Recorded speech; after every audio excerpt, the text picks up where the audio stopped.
I knew, even in my 20s, I knew that love and connection and relationship was the most important thing, and that the things that I made and did and had were not so important. I knew that, and I understood it, but I didn't really get it. I didn't profoundly get it until my life was threatened, until I was told by doctors, you got weeks or months to live.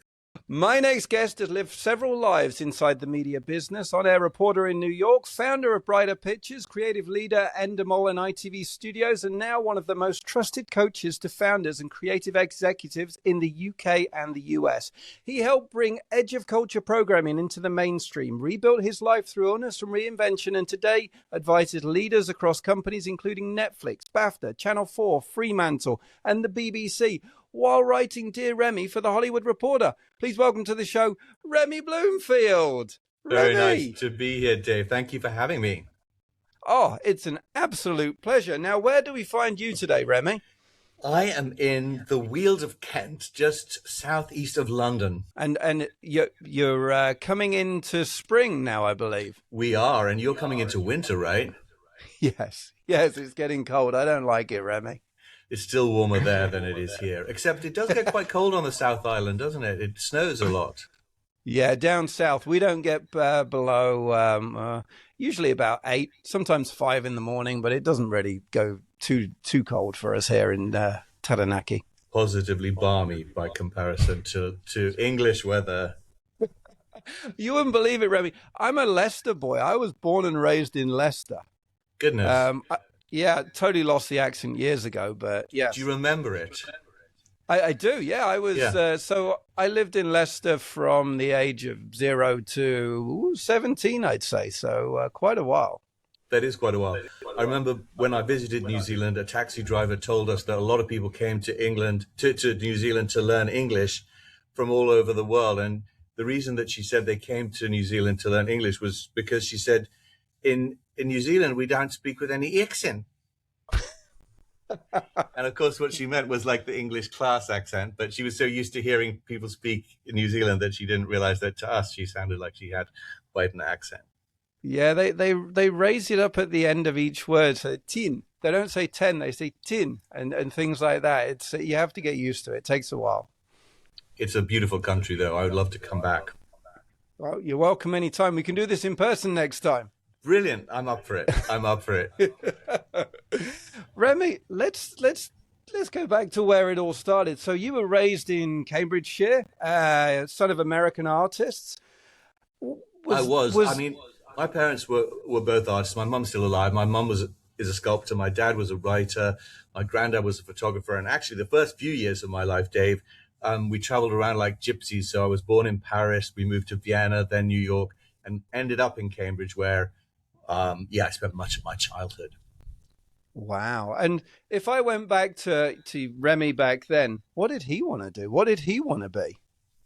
Yeah, he had a tape recorder, Dave. So he probably wanted to do your job. He was always interviewing people, interviewing friends, interviewing family members with his little cassette recorder. And I think I wanted to be a journalist or a writer at that point. I don't think I knew. I mean, no one was a coach back then, so I can't pretend that I wanted to be a coach. But I think back then he probably wanted to be a writer or a reporter. And at what point did it all change? Well, do you know what? It probably didn't change for a long time, because after school I went to New York and I became a reporter, first behind the scenes on the desk at a local news channel, and then in front of the camera doing a report called the Remy Report, and then Remy's People, really looking at, I mean, I could grandly call it arts and entertainment, but it was pop culture and celebrities, really. So it was the kind of news that you saw in People magazine on TV. And I did that for 6 years, 1 minute 30 reports on celebrities and lifestyle stuff and entertainment news around Manhattan and Los Angeles. What year was that, Remy? That was the 80s. I mean, so I did it through the 80s, and I came back to London at the end of the 80s after having done 1 minute 30 reports for 3 different news stations in town, many of them were beamed around the country as they were back then in the days before cable and satellite. And it was the early days of television. There were in the UK there were just 3 channels, and in the United States there were 5, I think, or maybe just 4. Actually, there were just 4 before Fox. So we had 4 channels, and I was on one of them. But I worked for 3 different channels in the States, and then came back here after kind of being exhausted with the 1 minute 30 formula. And I think Wow. also slightly kind of wondering what was next for me as a British reporter in New York, because there weren't many English voices back then. There still aren't really. They saw Brits as something of an oddity. If I think back to growing up, I'm a little bit after you, not much though. But if I think back to when I grew up as a child, anything I saw on TV or in the movies was glamorizing America hugely. So LA and New York, very much so. So for you to go in the heyday to New York City from England must have just blown your mind in terms of what you'd seen as a portrayal and then what you're experiencing. And it was the heyday of New York.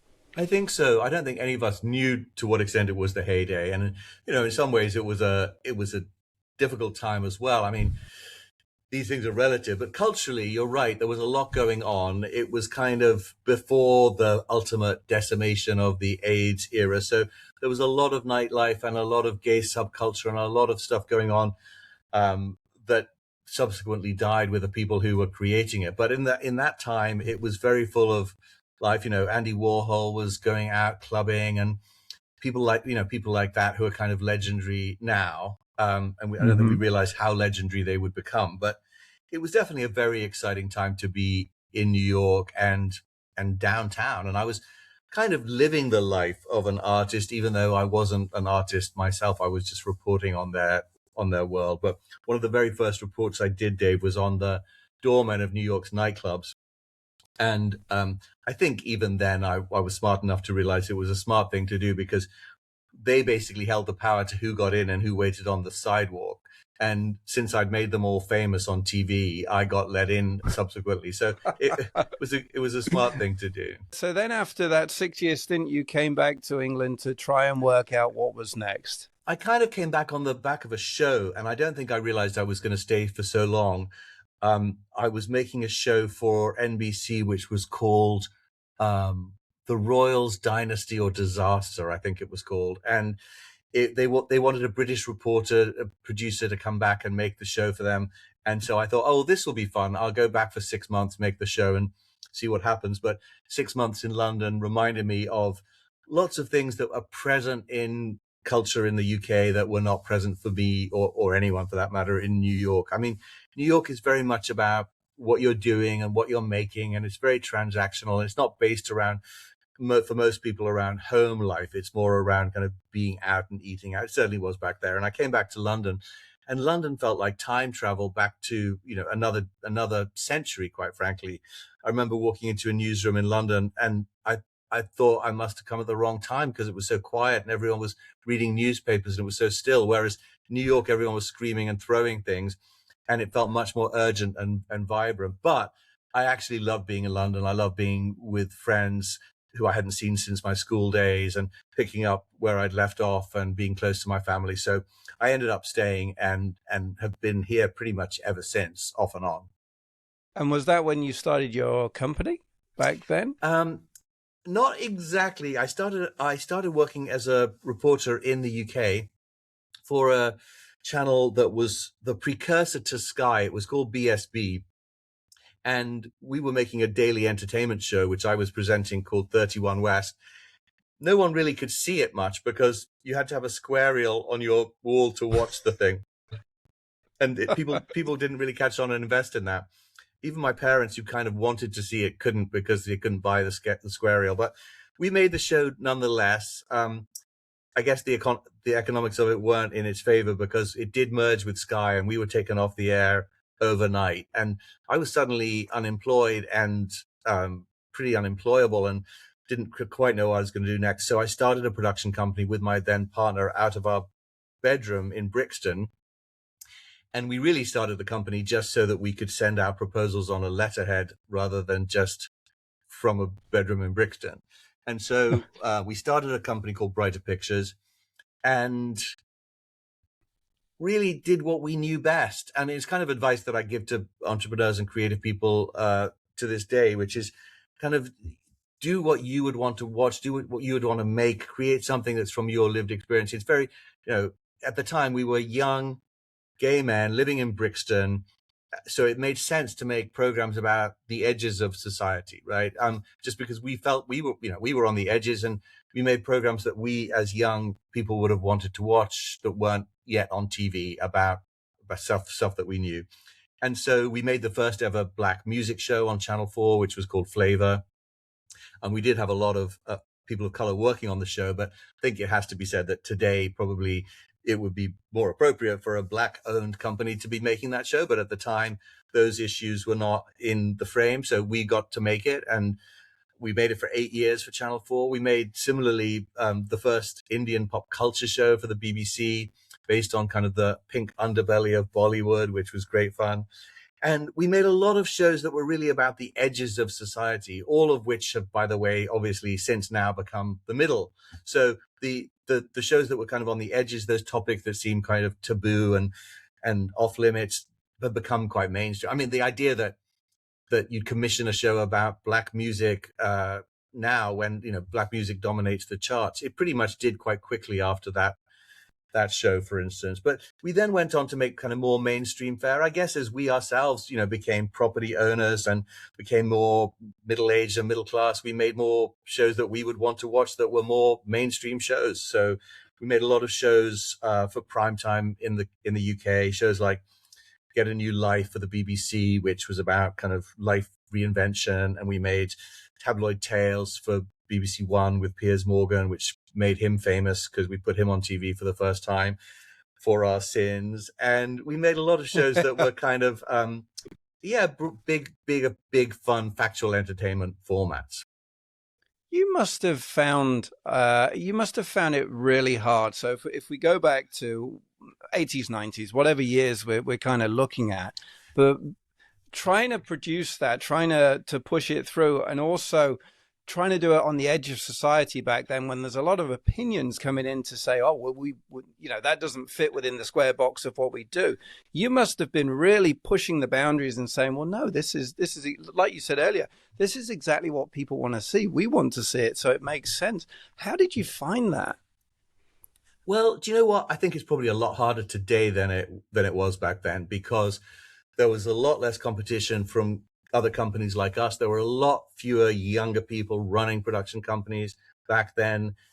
It was at the beginning of the kind of independent production TV space. And so we were kind of at a lucky time, because we were pushing often a quite open doors. There were channels like Channel 4 that had a remit to make kind of edgy, provocative programming, and we were well positioned to make it. So, I could go along with the story because it serves me in a way to say, oh, it was so hard and we were pioneers.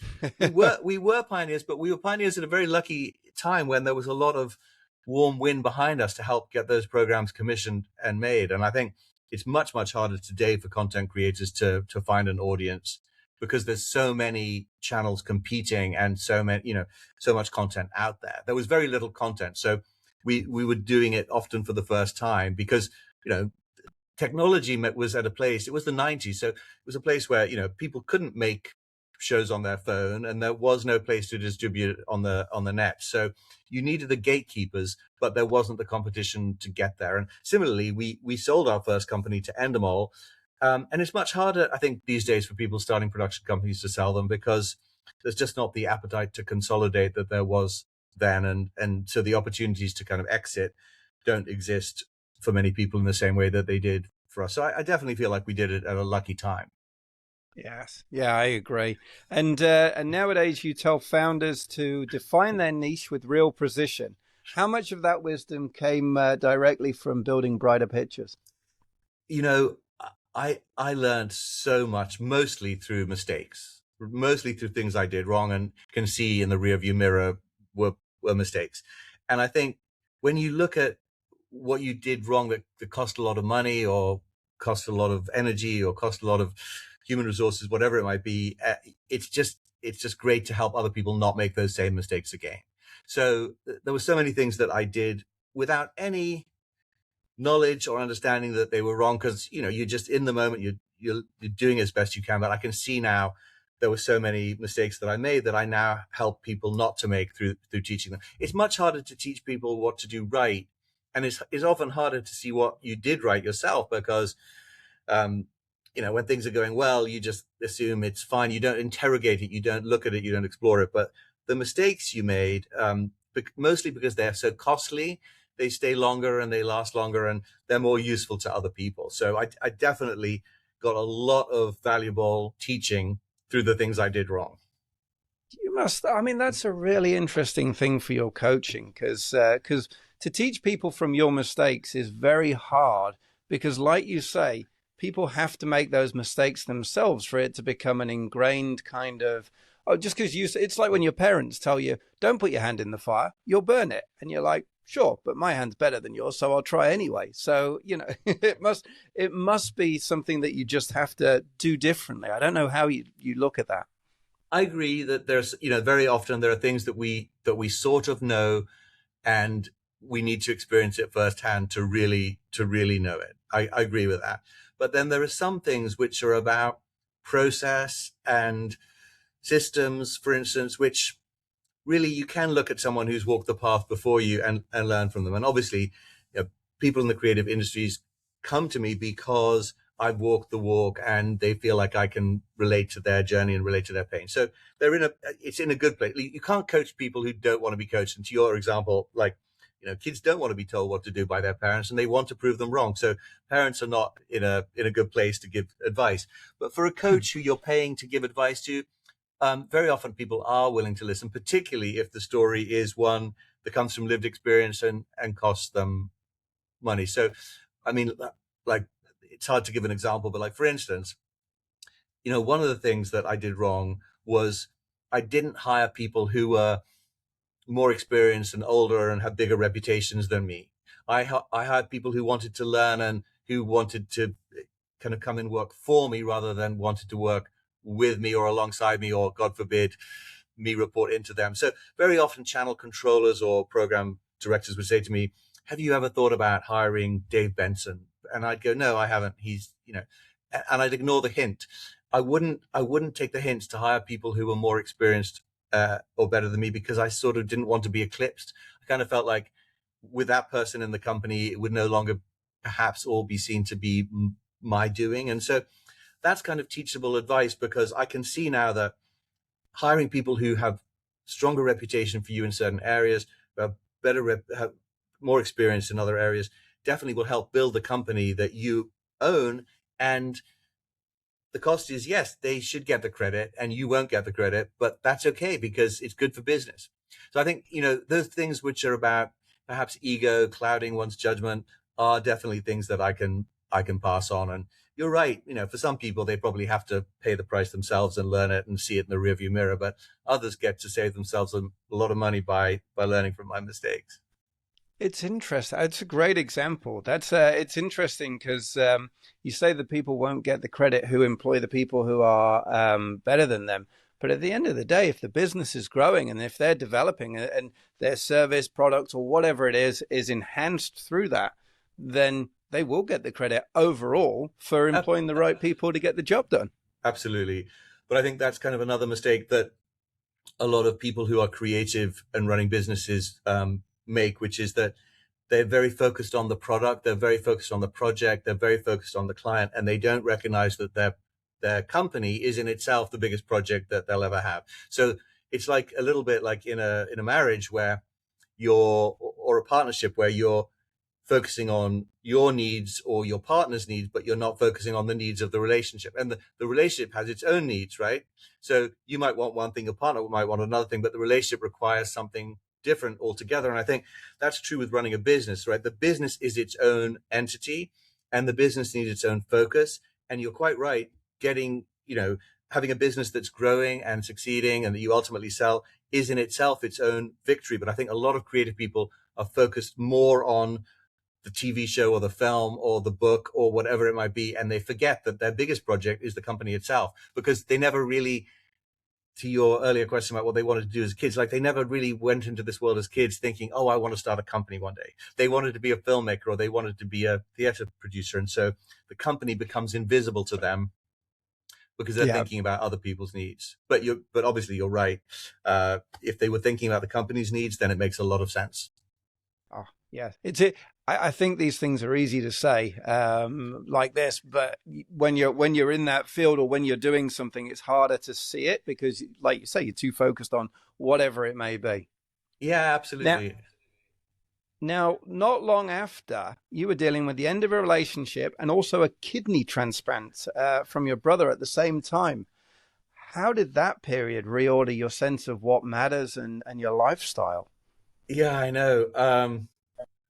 Well, majorly, right? I think, it's one of those things again, and maybe this is like more in the realm of what you were talking about. There are things you know because it's like I knew even in my 20s, I knew that love and connection and relationship was the most important thing, and that the things that I made and did and had were not so important. I knew that, and I understood it, but I didn't really get it.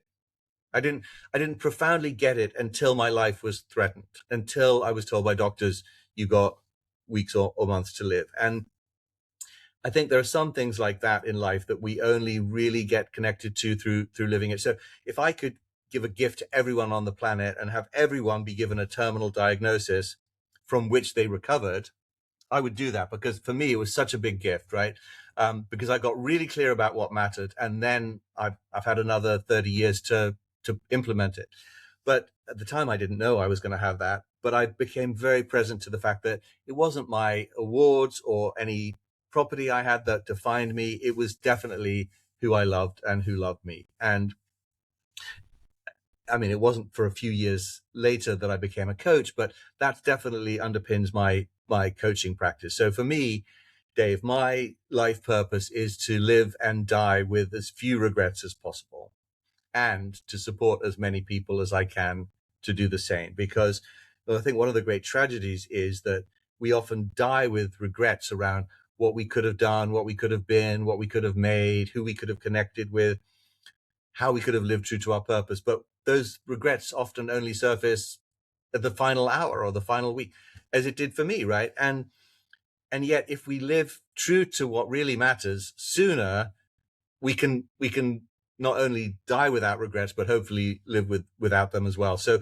for me, one of the very first things I do with clients is, and often, they think this is a little weird because they've come to me for business coaching, but one of the very first things I do with every client is get them to be really clear about their values, what matters to them, and what is their life purpose. And when they're thinking about the bottom line and growing the company and selling the company or whatever it might be, often it feels to them like, why are we doing this? But if you can build a company around what matters most to you, then everything makes sense. And like, if you're living a life that's aligned with your values, then everything goes easy, because the people you say yes to, the projects you say yes to, the work you end up taking on is stuff that you love, that means something to you, that is important to you. And if the reverse is true, right? If you're living a life that's not aligned with what matters to you, everything is really slow and heavy and challenging and difficult, and it doesn't serve the relationships, it doesn't serve the projects, and it does, in the end, is not good or healthy. So that experience of being forced to confront my mortality was a very, very powerful, very useful, very important one, which I wish everyone could share, because until you experience it, you know certain things, but you don't feel them in your body in the way that I do.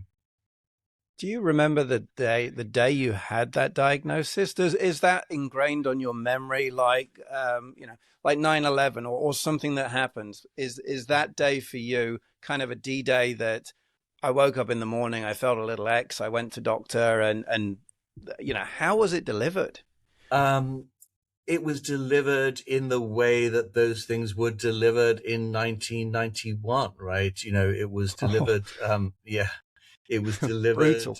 yeah, um, with very little empathy or compassion or understanding. And I definitely remember it. Yeah, I've suppressed the name of the doctor, but one of the kind of wonderful things about surviving something that you're told you're not going to survive from, is that I got to outlive all the doctors who had the bad news for me.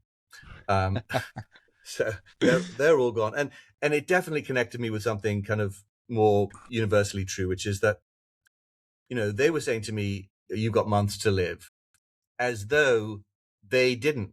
But if you live till 83 and a half, which is the average life expectancy in the West, that is 1,000 months. So the average human life, which is long, 83 and a half years, is 1,000 months. So we've all got 1,000 months. So when they were saying you've got a few months to live, they were saying the truth. And ultimately it was still the truth, because, even if I live till 83 or 93, I'll have still only lived 1,000 months or a bit, right?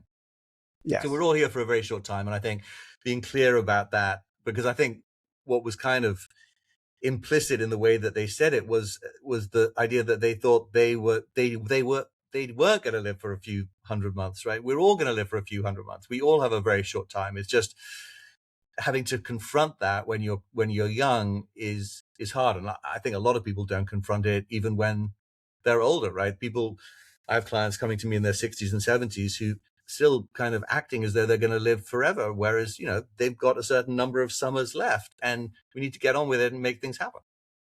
It's I saw there's an Eddie Murphy video that pops up quite a bit on Facebook or whatever else, and it's Eddie Murphy. He's wandering through, and he said, in that you've got the average age was 73 when he made it. It must have been in the 80s or 90s, but you've got 73 Christmases, 73 summers, 73 winters, and that's the only part that I ever remember about that. It was an advertisement for something, I'm sure, but it sticks with me, and it's something I say to people, because I'm like, all right, well, I'm 45 now. Um, Guys, I've got, this is my countdown. I've got 40 Christmases left, or I've got 39 Christmases. And people are Right. like, well, you're a bit morbid. But I'm like, well, I'm kind of realistic. I want to make this Christmas or this family get together or this time the most special, because 39 ain't a lot left. And I So wouldn't even live like you've got 39. I would live like you've got one left, because, yeah, it'd be great if we all lived till 83 and a half, but we never know when the final curtain's going to come. And so rather than assume you're going to have 100, why not just live life now as though it was precious, because it is. And for me, just living fully and joyfully and consciously, and savoring each moment, savoring each conversation is the best guarantee I have of dying with no regrets.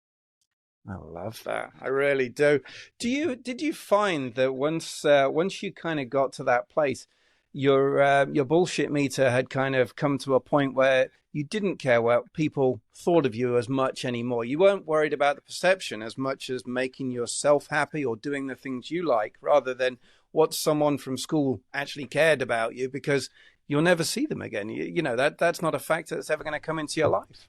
Yeah, it's really interesting, Dave. So obviously, for a short time, everything is very heightened, and all of those things which should be the case are very present. So I was living very fully. I was just incredibly grateful to be alive and to be healthy. Nothing else really mattered. Living just for what served me.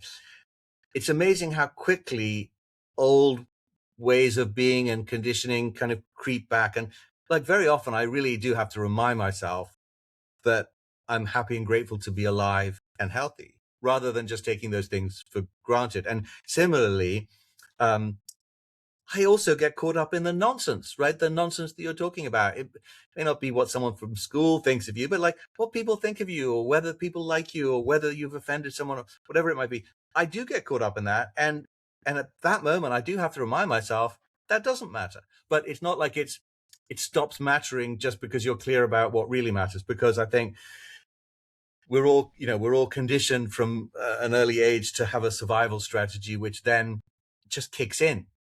It just kicks in. Yeah. And like the biggest enemy for coaching is that internal voice that you're kind of alluding to, which, I think is 10,000 years old. It told our ancestors not to leave the cave, not to leave the village, stay by the fire, because, you'd be killed by wild animals. And I think that kind of hereditary, inherited voice is still active in our heads. And it's saying, oh, don't send that email, don't reach out to that person, don't go on that holiday, don't do that, whatever it might be. It's all very risk averse. Whereas, what we're talking about is kind of surrendering to what really matters and prioritizing what is really important. And yeah, I try and do that, and in a conscious way. And even so, even having had a life-threatening illness, I'm still very aware that I get sucked into the old ways of being, which are don't serve me and are absolutely nonsense. But I do at least have that time to go back to when the doctor said you've got months to live, and that's kind of my wake up moment. And I can remind myself nothing matters except your health, being alive, and who you love and who loves you. And if it's not on that list, it doesn't matter. I fully agree. I do. I fully agree. So you've come out of your diagnosis. You've gone through the transplant. You've recovered for whatever period of time that took. What was next? Where was your head at then? What were you thinking? Well, when I came out of the transplant, I had a kind of whole new lease of life, because when you have kidney failure, what happens is you just get more and more depleted and tired. I hadn't thankfully gone on dialysis, so literally it was like a Lazarus moment. You go into the hospital, you get a transplant, and you wake up with energy you didn't know you didn't have. I mean, I had so much energy and vitality, and as it happened, we had just sold our business.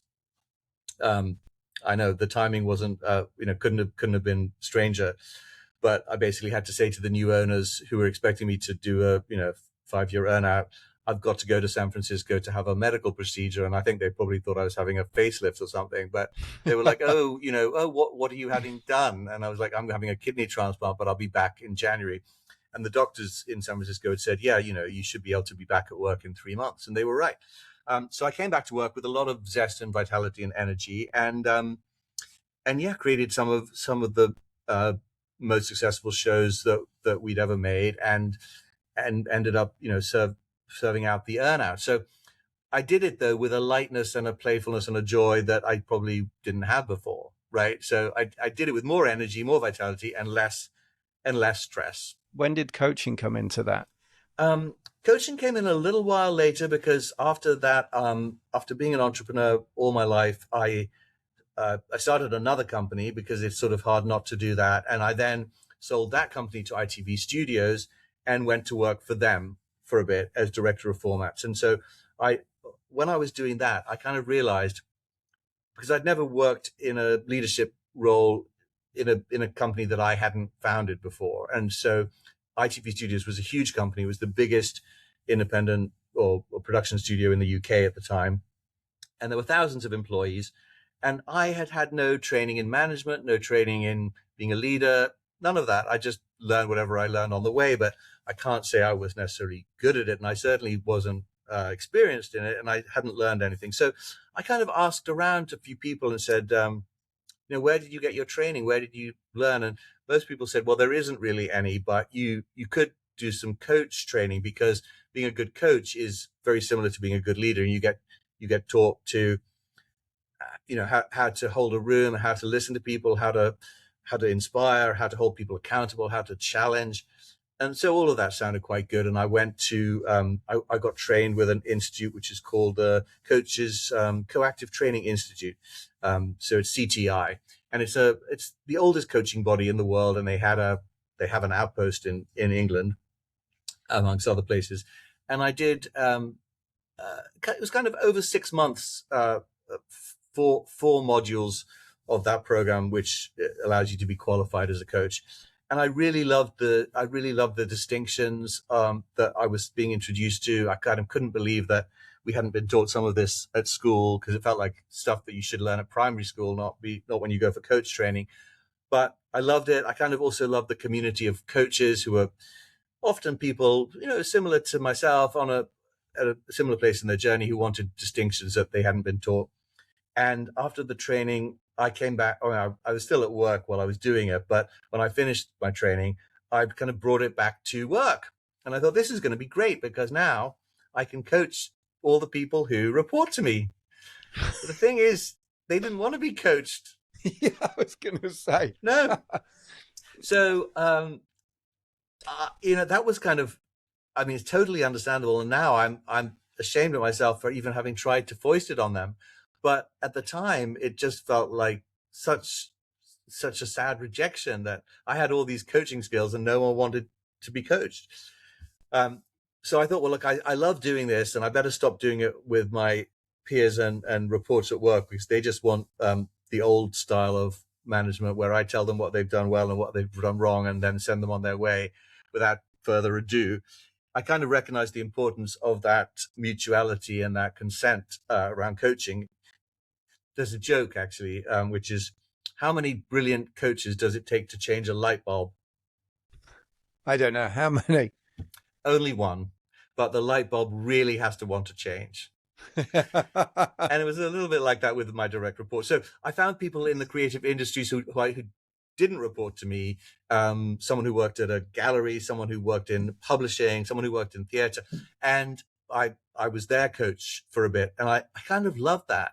And I loved the relationship that we had. And I loved the conversation that I was able to affect in their lives. And so I became a coach. Well, I decided to become a coach full time. And I think that was about 2018. What you've described, Remy, is every manager I've ever seen who's gone on a course come back, they're pepped up and pumped up from their course, and they think, man, I know how to change this business, this world. They bring it in, and within 2 weeks, they're back to being deflated because no one wants to know about what they've learned. No one's going to change the processes, the way they're working. They look at you like you're mad because they weren't on the journey with them. Like you say, they're not signed up to it. And you're like, okay, all right, no, I'll just. But you, thank goodness, decided to do something about it, to use it, to recognize it. Most of the managers that get those peps, I've been on courses like that, and years later, I forget about them, and it didn't fit the company. So good on you for keeping going with that and being able to transfer it into new skills. When Yeah. did you really realize that it was founders and leaders and those kind of people who wanted it that were your target audience? Yeah, I think I went into coaching thinking that it was like this alternative space, like, entering a monastery or doing something so far away from television, because, in many ways it is, but in many ways it's not that dissimilar, because you're still running a business and you're still trying to reach your audience. And so what I discovered in my work is that people want a coach who they can relate to, who they feel has lived their journey and walked their path. And so I I'm trained to coach anybody. You don't get trained to be a coach to coach leaders in the creative businesses. You get trained to be a coach. And so I could work with people in literally any sector in the world, because I don't need to do what they do to be able to ask them the questions that help them do it better. And the things that stop us and hold us back as human beings inevitably are the same. So that industry knowledge that I had from TV wasn't really necessary for me to be a good coach, but it was necessary for me to get clients. Because when I first set up my stall and said, I'm a coach, no one came. I mean, I'm exaggerating. A couple of people came, but it wasn't my business. It wasn't a business. It was just a few people who wanted coaching. When I said, I coach creative leaders, I got a lot more traction. And when I nailed it into a more specific niche statement, which is like, I'm a coach for founders in the creative sector, specializing in film and television, that's kind of when things took off, because people felt like, first of all, I became kind of one of a kind. There are more coaches in this sector now than there were back then, but there's still not many. And secondly, I help people see exactly how I could help them, because in my messaging, in my communication, I was able to speak to my ideal customer directly. And if you're speaking to everyone on the planet, you're sort of speaking to no one. If you're speaking to every business owner in the planet, you're speaking to no one. But when you're speaking to people in this very challenged transitional sector at this moment, you're speaking to them. And when they hear what you have to say, they think, gosh, he's speaking to me. How does he know that I'm struggling with this? How does he know I'm suffering with that? And so it was more about marketing that made me realize I needed to specialize and have a niche. And it's definitely something that I encourage every founder in any business to do. Say exactly who you serve and what problems you solve for them. Don't say, I'm here to solve everyone's problems, because no one will believe you, even if you potentially could, right? It's much Yeah. more effective to say, I solve the problems of founders of TV production companies. Nice. And of the ideas of you that you teach, so commitment versus attachment, enrolling versus pitching, defining your niche, asking for help, which one do the creative people resist the most?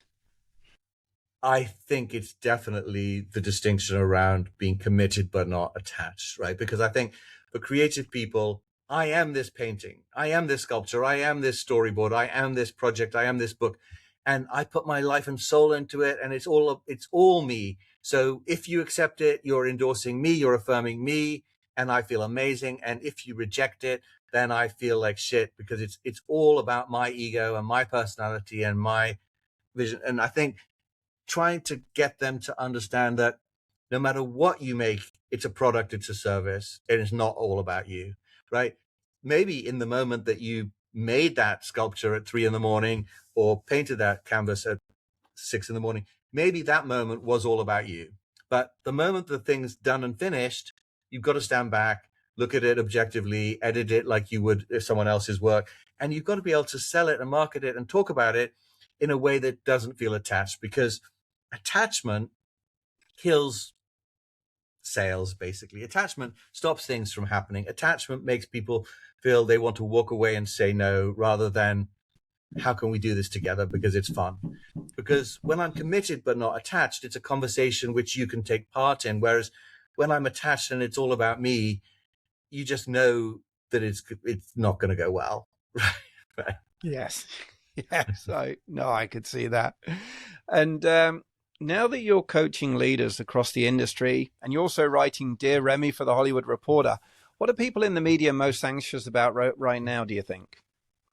I think most people in the media are most anxious about how the industry is consolidating, how technology, especially artificial intelligence, is affecting their future. And with there being so many more calls on our attention, so many more channels, YouTube puts up more content every day than the BBC has made in its entire existence. And I think I may have even undersold that, because I think they put up more content in every hour than the BBC has made in its entire existence. And so what that means is that the traditional sources for funding, whether that's advertising in newspapers and magazines or on TV or wherever it might be, those are being eroded really, really, really fast. And so the question that everyone is trying to grapple with is, how am I going to get paid for what I make and what I do? Because most people kind of understand the idea, the logic that, oh, I was making shows for Netflix and Channel 4 last week, but next week I could make it for YouTube and I could post it online. They understand that. They understand that the skills are the same. They understand that audiences, although they may be younger and exposed to more choices, audiences are basically the same. They like great stories. But what everyone's struggling with is, how am I going to get paid to make it? Who is going to pay me to do it? Because those new models of funding haven't yet fully matured and emerged. Obviously, there are a few big companies getting very, very rich, but and even on those platforms, there are a few creators who are huge and making money. But for most creators in the digital space, it's very hard to monetize. I can attest to that. Yes, absolutely. It's an overcrowded market as well. So how are you standing out to be able to be the one that's going to get noticed and is going to do something different? My advice, which isn't business advice to anyone within this kind of realm of podcasting in space, is do it because you love it and it's passionate to you, and you're actually doing something that you truly enjoy to do. If you want to do this just for money, it's a very hard road to be able to stand out for whatever reason and get paid. I totally agree. And fundamentally, doing something because you love it, because you believe in it, because it's part of who you are, because you would feel less if you didn't, that's a really good reason to do it. And you should still be able to be paid for it. You should still be able to make money for it if there is an audience. It's just at this moment, that's more challenging than it's ever been. Where do you think it's going to go, Remy? Because I mean, it's not slowing down. It's interesting because when we started this, we discussed how there was three channels. I remember three channels in the UK. Yeah, I remember Channel 4 coming, and then I remember Channel 5 coming, and yeah. then what I remember after Channel 5 was 100 channels coming. It was just thrown at us, and America was always said to have way more channels, and it just exploded. Now we've come to an age of digital streaming. Regardless as to whether it's YouTube, whether it's TikTok, whether it's whatever people are watching, do you think the traditional TVs will go? The stations, the studios will fall to the rise of streaming? So in terms of the distribution channels, I think there's no question that the terrestrial TV model is already dead, right? Because Channel 4, for the sake of an example, still exists, but most of their viewing happens digitally on digital channels. People stream it; they don't watch it. They don't watch the 8 o'clock news at 8 o'clock. They watch it whenever they want to watch. So people watching whatever they want to watch, wherever they want to watch, mostly on handheld devices. So the concept of TV that you sit in front of and watch together, that really is eroding incredibly fast. And for most people, it doesn't exist. Like, there are a few shows which stand out in that landscape because there are some people like us old enough to remember what it was like to watch with the family. And so we encourage our families to come and watch The Traitors or to watch Premier League football or whatever it might be. But that's, that those shows are very few and far between. And mostly people are watching, even in a household, everyone's watching on their own device at their own time in their own space. And that sense of a kind of communal thing that you watch together as an event is already way gone. Most kids don't know what a TV is, right? I mean, they don't talk about it as a TV, and they don't know what a TV is. It's going to be interesting to see what the societal impacts of that individualism is that you're refining there, because yeah, everyone's watching their own thing. We don't go to work anymore and say, oh, what happened on EastEnders last night was crazy, and everyone knows what happened and everyone watched it with their family, and there's still a sense of community around what they did, even though they were just sat watching a box, so to speak. But now I don't know what that does to people. I mean, does it put them I in think it's boxes at starting. this? Yeah, I mean, it's already obviously, this has been happening for a while for young people. And I think it's already having its effects. They haven't necessarily been measured or fully understood, but uh, the kids used to wait for the bus that took them to school, and they were all joshing with each other and playing, talking. And there was a sense, now you pass a school bus queue and they're all on their own phones, looking at their phone. No one's talking to each other. No one's playing around. It's like everyone is then in their own content stream, in their own world, in their own set of games. And so that, what happens to a world which hasn't been trained in conversation and in negotiation, in play, in real life? I don't know. I mean, we're just starting to see some of those effects now, but it does feel scary to me. It does. Yeah, yeah, I agree. I also want to go back onto one of you had a comment earlier where you said that some of this stuff should be taught in schools when you were referring to your coaching technologies.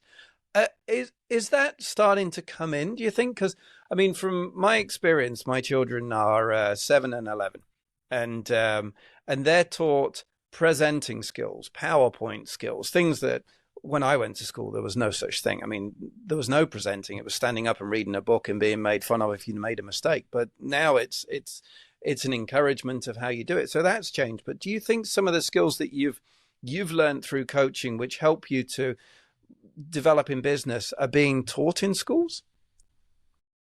No, I haven't seen that. I haven't seen any evidence of that. I still see. I mean, it's interesting that you talk about your kids being taught PowerPoint presenting, because that feels to me like they're being taught to go out into the workplace of the 90s, right? Who does PowerPoint presenting today, right? PowerPoint presenting. So it still feels like it's 20 or 30 or 40 years out of date, even though, maybe they're not being taught to go and run empires, but they're being taught how to do PowerPoint presenting, which is such an irrelevant skill when, you look at the editing technologies that are available to kids to put together amazing video presentations and amazing, PowerPoint feels so ancient.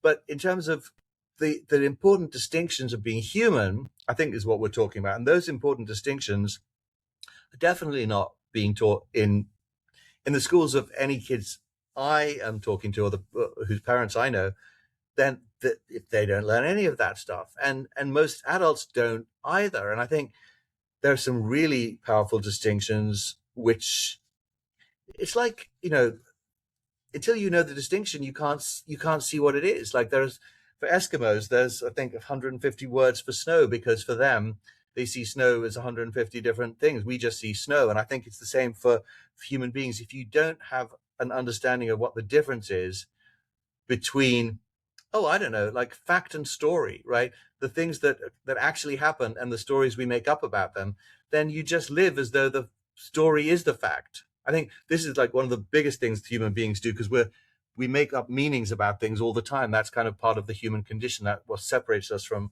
other animals. And so we're doing it all the time, but we're not aware that we're doing it. So things happen to each of us as human beings, which are facts, right? I sent Dave an email. Dave didn't reply. That's the fact. But I don't live through the facts. I live through the stories I make up about the facts. So I send Dave an email. Dave doesn't reply. I make up a story that Dave doesn't like me. Dave doesn't trust me. Dave doesn't want to work with me. Dave doesn't think I'm good enough.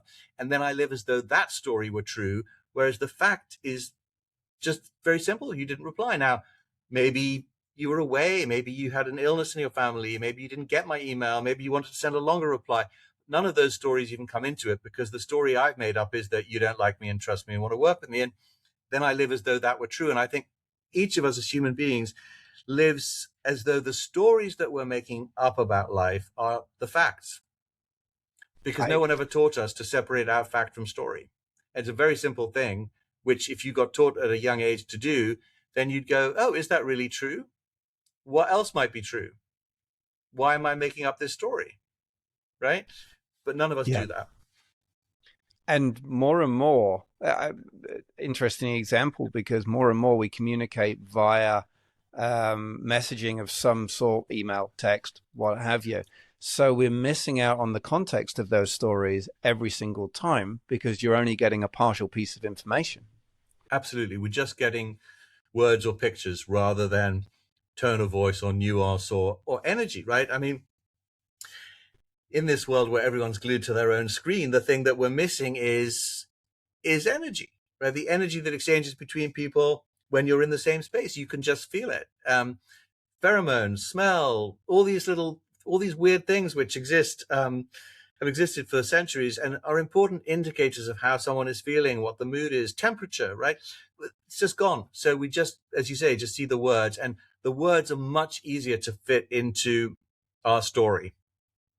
Yes. So I have a story, you don't like me, and you write back, I'm busy. I can make that mean he hates me. Whereas if you were actually in the room, I could go, when will you be free? Or you could maybe be smiling, or there's a gazillion things that could happen in that exchange that would inform me much better to stop me making up a negative story. Fascinating. What else have you got coming up in the future, Remy? What can we look forward to? Is it more coaching? Well, it definitely is more coaching for me, but in the context of this conversation, I should mention that I have launched my own coaching avatar. So, the world of AI is upon us, and there are thousands of people who cannot access coaching because it's too expensive, or it's in English and it's not their language, or they just want to speak to a coach at 3 a.m.